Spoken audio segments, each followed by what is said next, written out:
último versículo aí é um versículo do livro de Lamentações de Jeremias, e é muito lindo esse versículo, porque ele diz: quero trazer à memória o que me pode dar esperança. A gente tem a mania de lembrar só o que não é bom, o que é ruim, não é? A gente tem a mania de trazer na memória só as tragédias, os traumas, os momentos de dor, de sofrimento. Quantas pessoas que vivem com medo, ansiedade, pânico por lembrar momentos de dor, momentos difíceis, fica lembrando só coisas que passou, que sofreu. E, às vezes, toma-se um vulto até muito grande essas memórias, que pode causar desequilíbrio mental, emocional muito grande, um destresse emocional muito grande nas pessoas, por estar lembrando e trazendo na memória coisas desagradáveis que já passou na vida. A palavra de Deus manda a gente levantar memoriais, marcos para lembrar coisas boas que Deus fez, para lembrar situações que a gente aprendeu lição com Deus.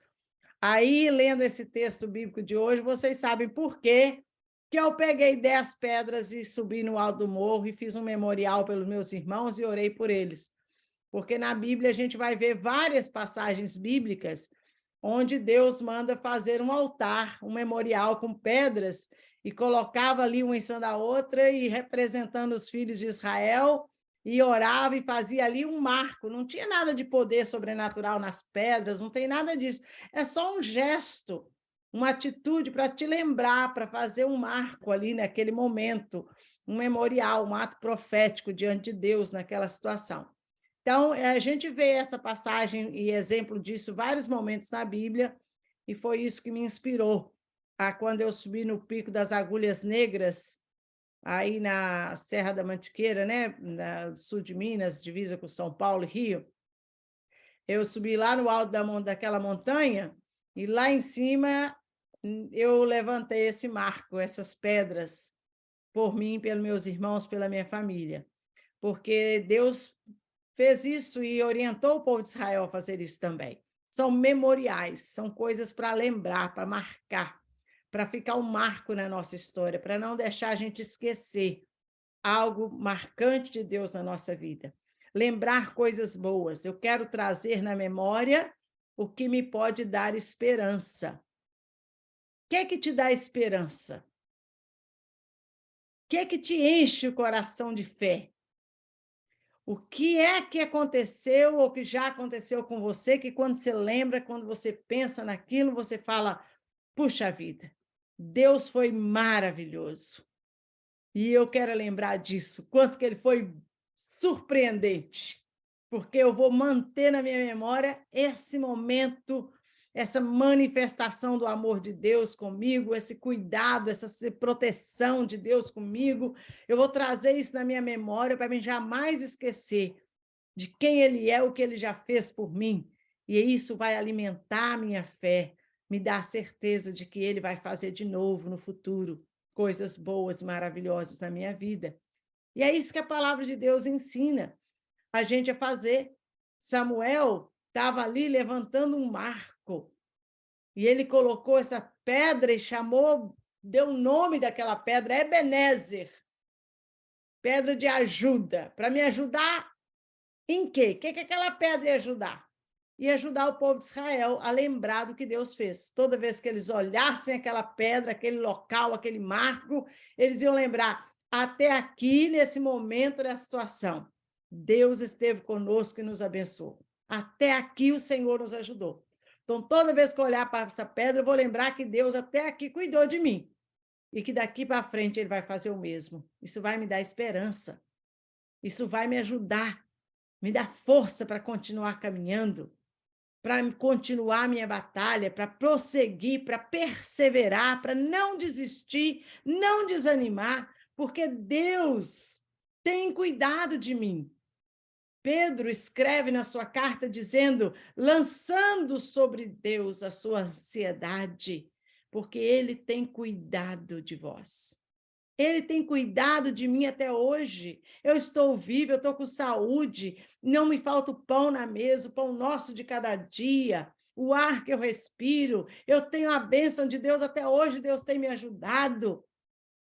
Então, Ele vai continuar me ajudando. Eu não posso desistir, desanimar, ou perder a fé, a esperança, achando que Deus agora vai me abandonar.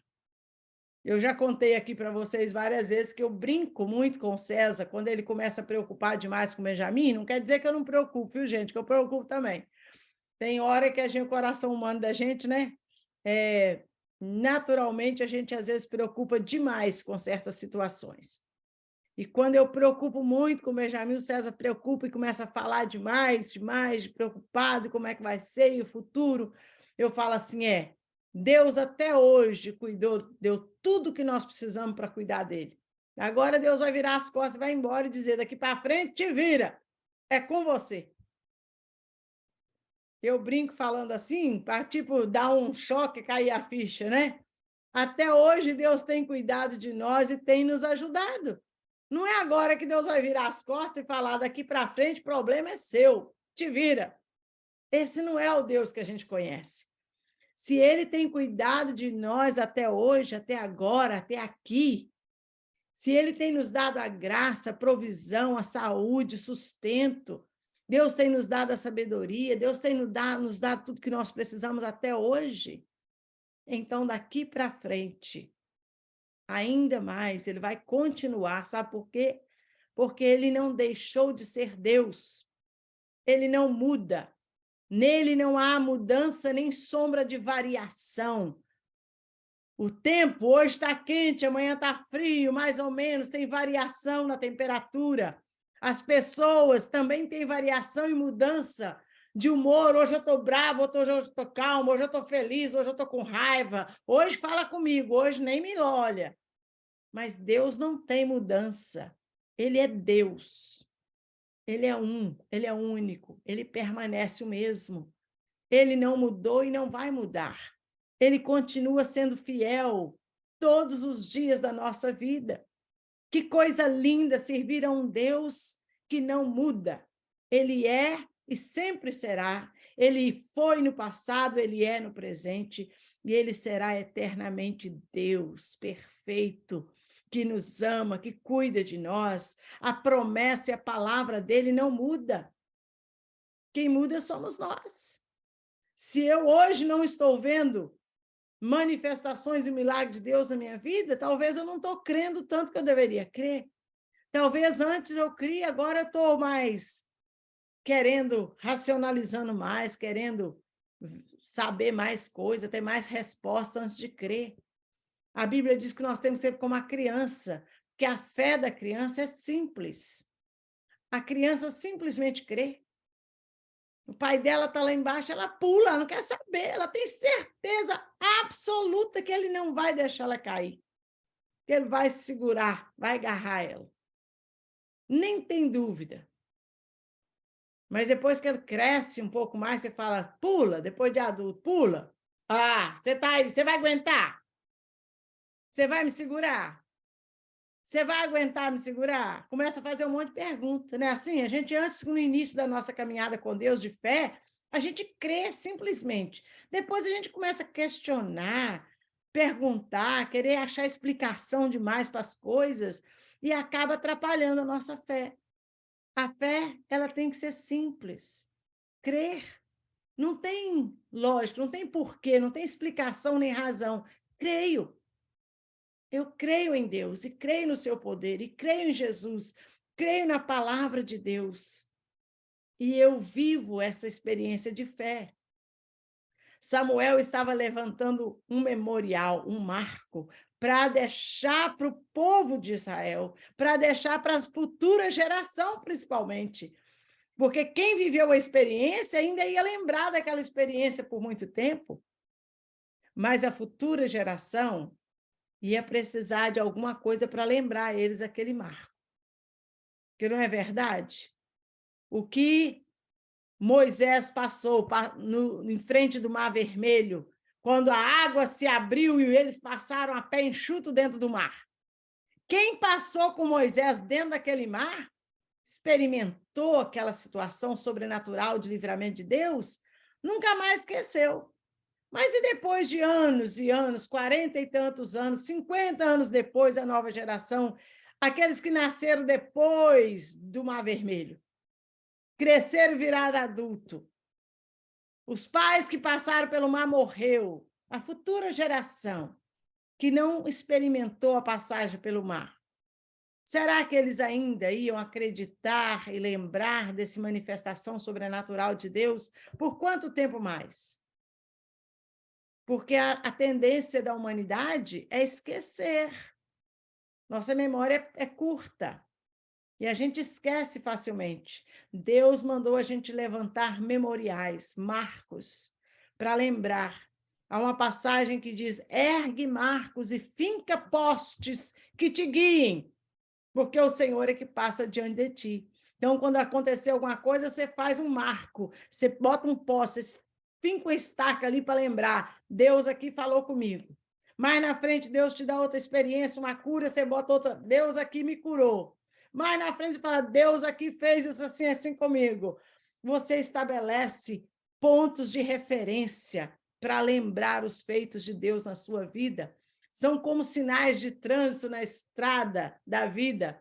Deus cura, Deus libertou, Deus fez um milagre, Deus supriu a minha necessidade, Deus mandou pão quando eu não tinha pão. E você vai lembrando os feitos de Deus para você não esquecer quem Ele é. E você saber agradecer, ter um coração grato por tudo que Ele fez. E não esquecer os feitos de Deus e ser grato a Ele. Vamos ler a passagem bíblica que está no livro de Samuel, no Velho Testamento, primeiro livro de Samuel, no capítulo 7, do versículo 5 até o 14. Disse mais Samuel. Então, Samuel era o profeta de Deus com a nação de Israel. Samuel era aquele menino, eu contei já a história dele aqui, lembra que a mãe não podia ter um filho?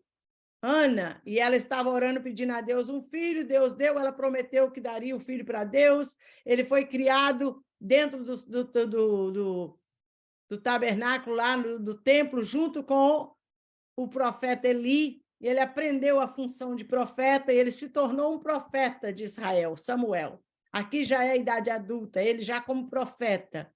Ele reúne, congrega todo Israel, reúne todo mundo para uma grande reunião em Mispá. E orarei por vós ao Senhor. Ele, vamos reunir todo mundo que eu vou orar por vocês. Congregaram-se em Mispá, tiraram água e derramaram perante o Senhor, e jejuaram naquele dia, e disseram, pecamos contra o Senhor. E julgava Samuel os filhos de Israel em Mispá. Eles se reuniram para jejuar e para confessar pecados. Olha que eles se reuniram, e Samuel falou a palavra de Deus para eles, e eles se reuniram em jejum, em sacrifício para estar na presença de Deus, e eles confessaram pecados para serem perdoados.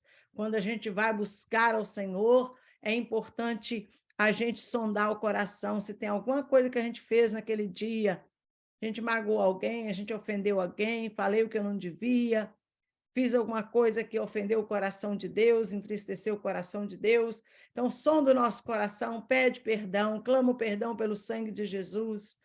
Então, eles confessaram seus pecados.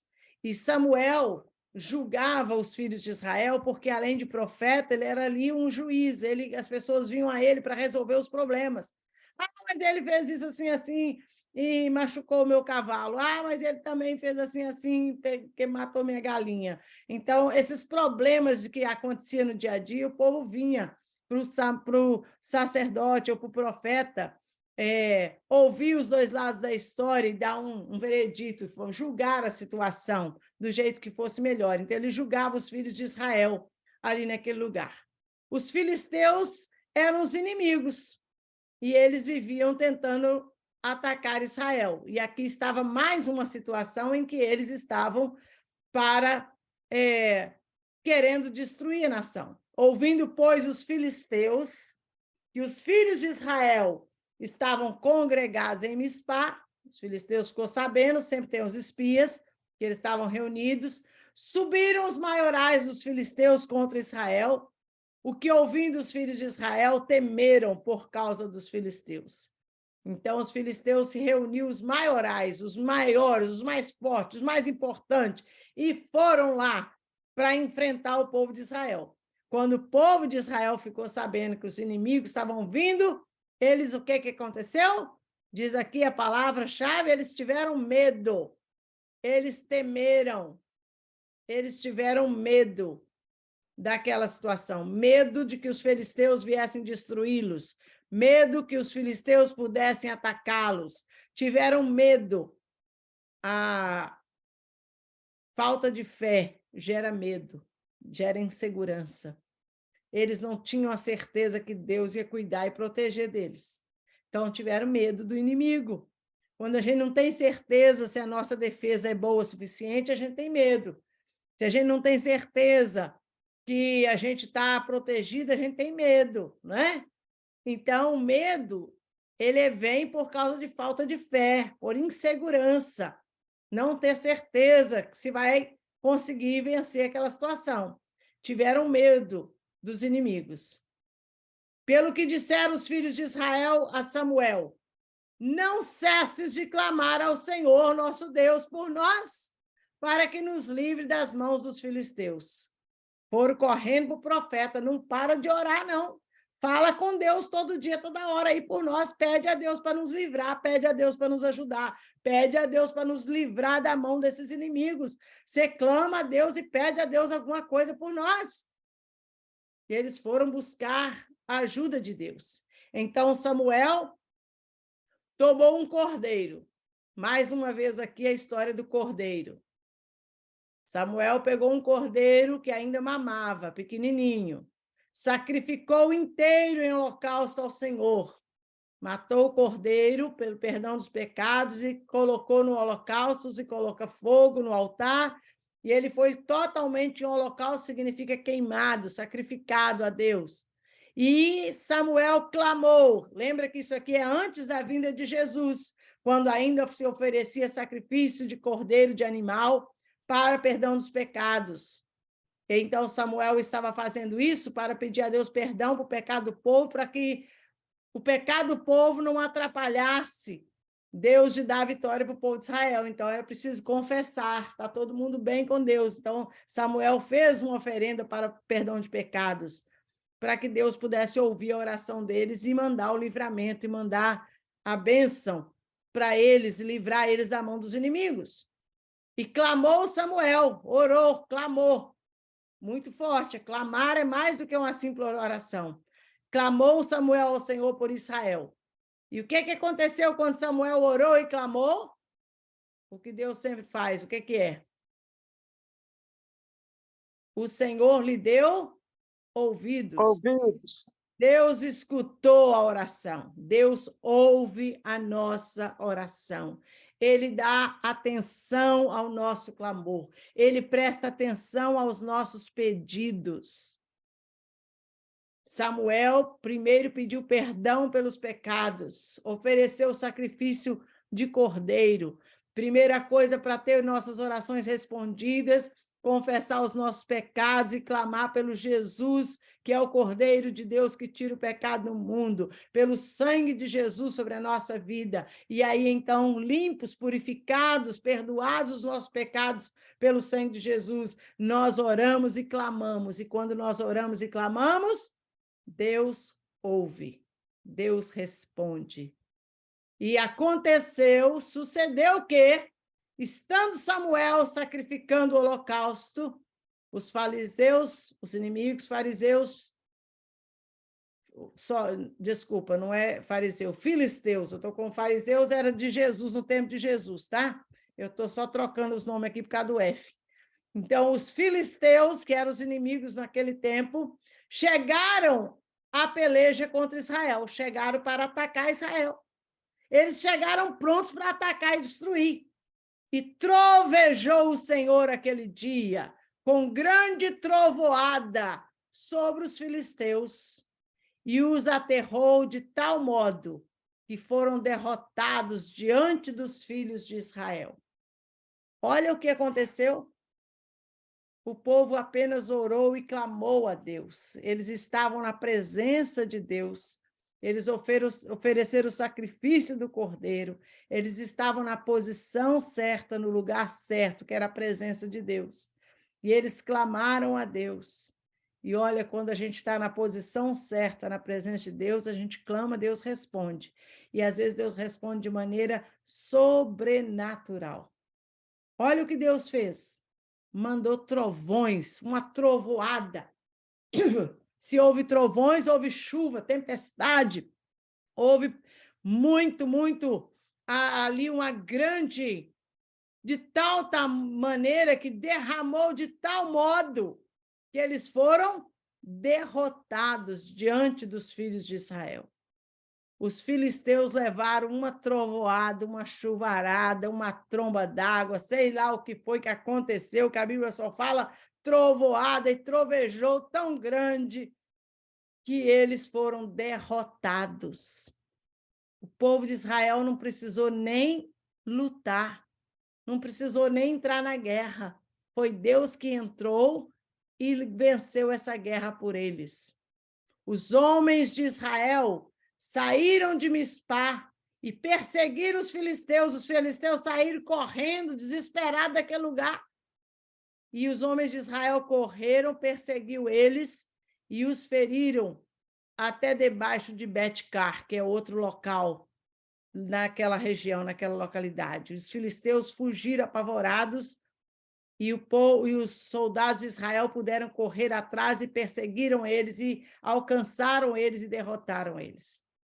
Deus deu uma estratégia sobrenatural para Israel vencer aquela batalha naquele dia. Israel tinha medo porque os filisteus eram mais fortes que eles, era mais do que eles, mais poderosos, mais fortes em número, força e armamento. E aqui estava Deus agindo de maneira sobrenatural para dar a vitória para o povo de Israel, porque eles estavam buscando a Deus de todo o coração, confessaram o pecado, pediram perdão, se colocaram diante de Deus para clamar o socorro de Deus. Então, o que fez Samuel?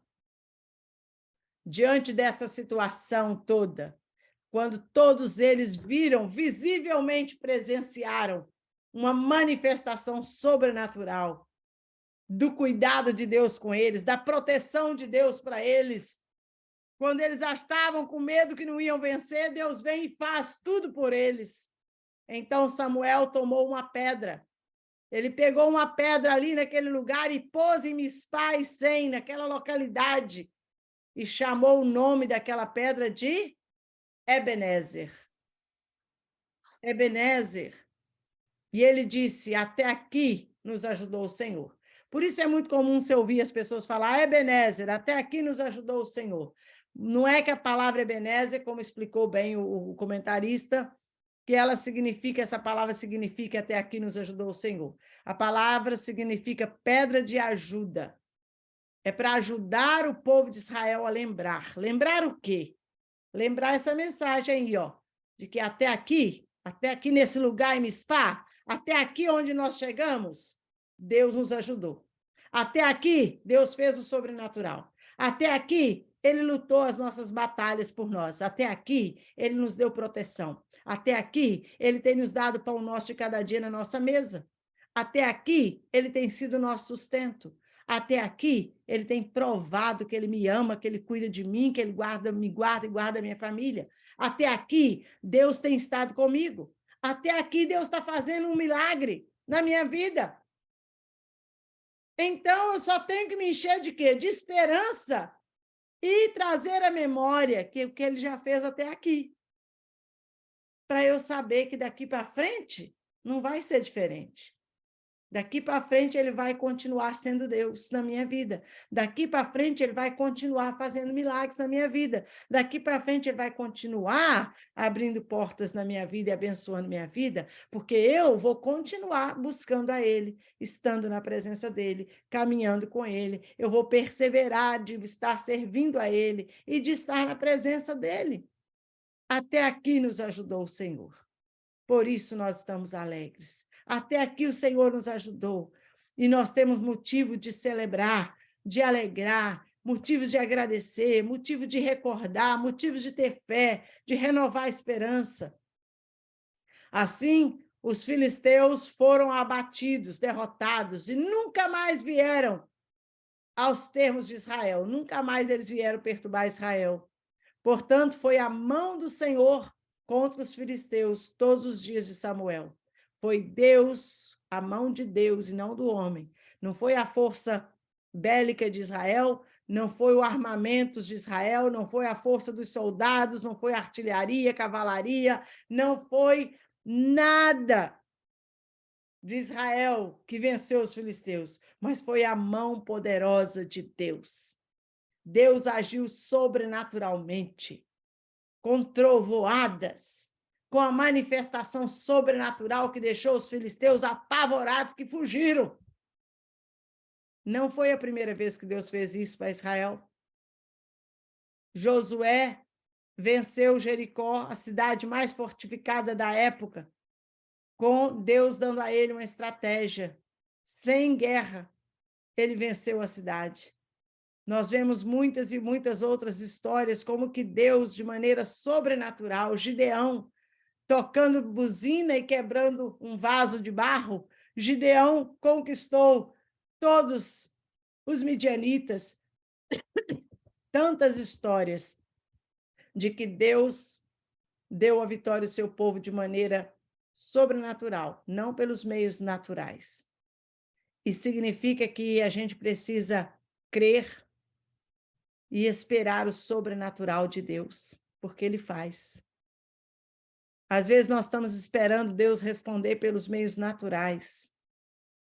E a gente, nos meios naturais, a gente está olhando e não está vendo saída.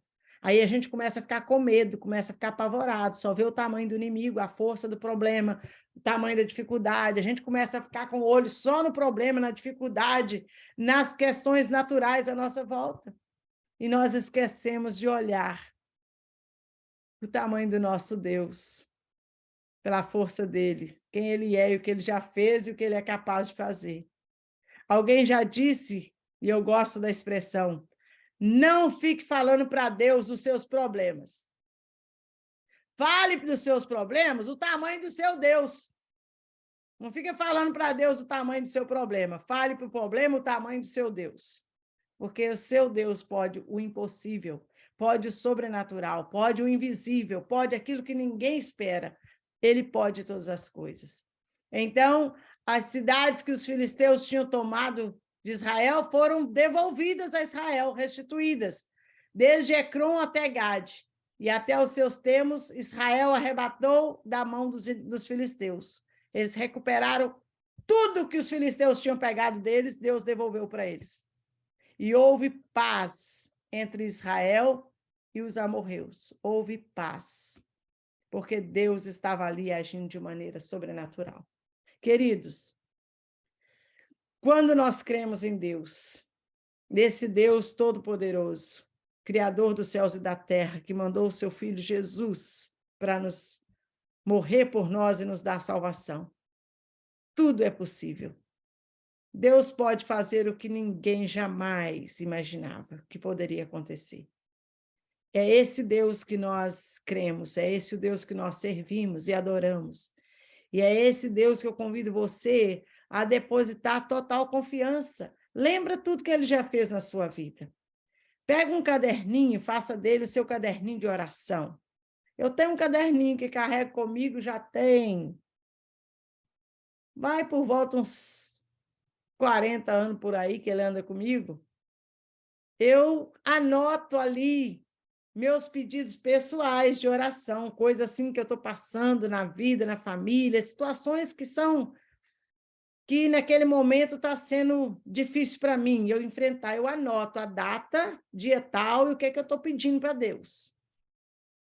E quando Deus responde, me dá a solução daquela situação, eu vou lá e anoto a data e o que que Deus fez. Eu escrevo. Sabe a prática de escrever, de deixar registrado.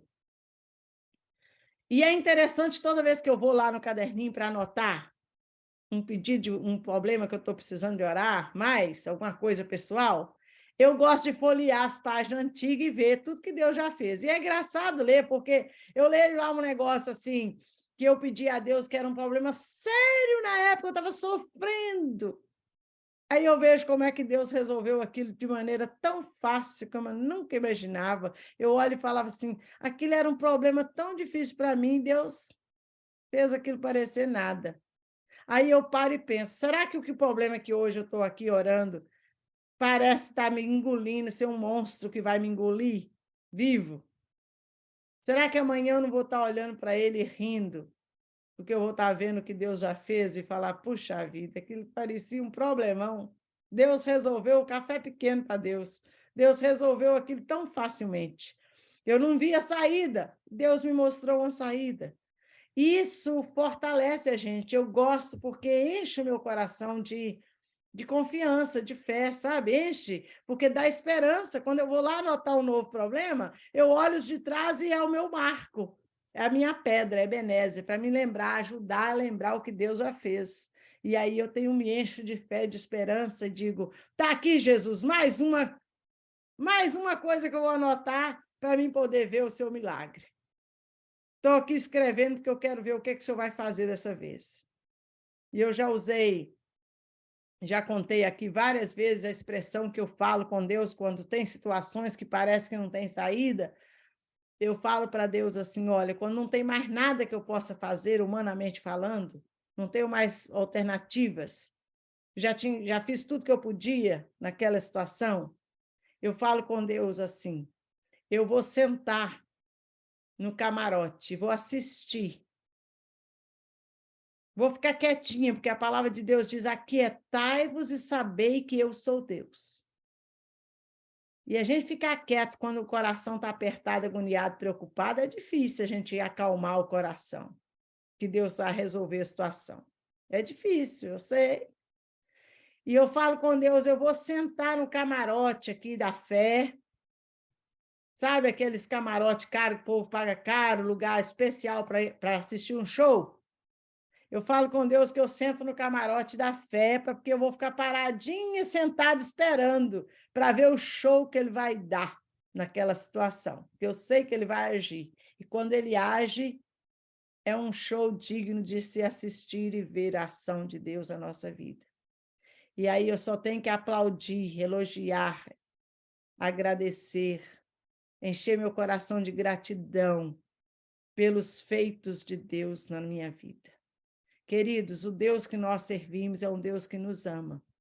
É um Deus que vai fazer milagres na nossa caminhada e que nós vamos ter que erguer muitos memoriais, muitas Ebenezer, muitas pedras memoriais para nos ajudar a lembrar todos os feitos dele na nossa vida e deixar como marco para a futura geração saber, contar essas histórias para que os outros saibam, olha, Deus fez isso para o meu pai, Deus fez isso para minha mãe, Deus fez isso na nossa vida, e eu sei que ele vai fazer para mim, então vai chegar a hora da futura geração estar vivendo a experiência deles e ele falar assim, Deus vai fazer para mim porque ele fez também com os meus pais. Nós vamos deixar um legado de fé na vida da nova geração. Queridos, Ebenezer, até aqui nos ajudou o Senhor. E ele vai continuar, porque ele não mudou, ele é o mesmo Deus. Qual é o seu problema hoje? O que é te dar causando medo no seu coração? Qual é o filisteu da sua vida hoje? Causando medo, ansiedade, preocupação, te tirando noite de sono, te tirando o apetite, te roubando a paz. Qual é? O que está causando medo aí? Coloca nas mãos de Deus. Confia nesse Deus maravilhoso. Se coloque na mão do Senhor, clama pelo sangue do Cordeiro Jesus, que nos purifica de todo pecado. Entrega a sua vida nas mãos de Jesus, o Cordeiro de Deus. Se posicione na presença de Deus em oração, clame a Deus e espera. Espera porque você vai ver os milagres dele na sua vida. Amém? Deus abençoe a palavra dele no seu coração, que Deus abençoe sua vida, que Deus renove a sua fé nesta noite, em nome de Jesus. Se alguém